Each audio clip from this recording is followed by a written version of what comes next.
Took a bite of ice cream, and the little girl across from me copied. I found it amusing, and she seemed to enjoy it too. But the next second, I set down my spoon, a sharp smile curling on my lips. I wiped my watch clean, walked straight to her, and knocked her ice cream to the ground. My name is Bella, a top contract killer. Every day, I send about a dozen people to their end. Back home, I poured poison onto the table like arranging a piece of art, with a bottle of whiskey in my hand. I sank into the couch. When my boss walked in to give me a job, this was the first thing he saw. His eyebrows twitched, and he stepped closer to check.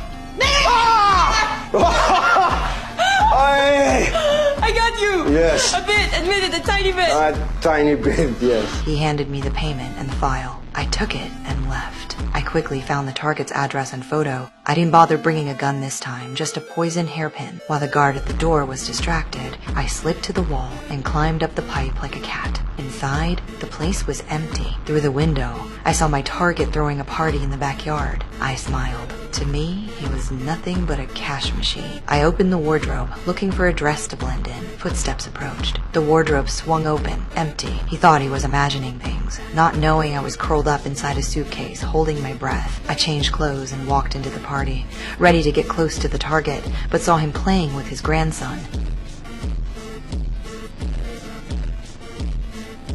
The boy stormed back inside. I followed and tricked him into calling his grandfather.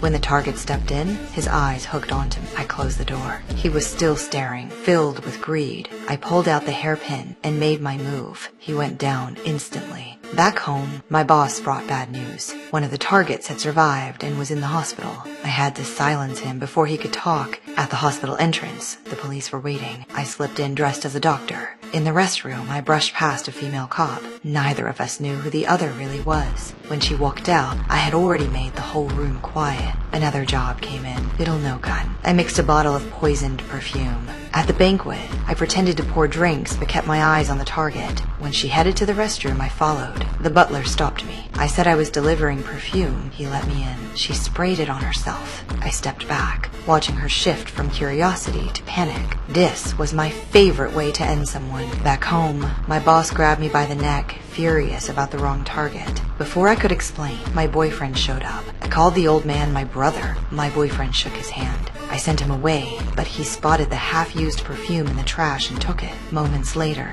a dull thud echoed at the door. I opened it to see him on the ground. He never knew what killed him.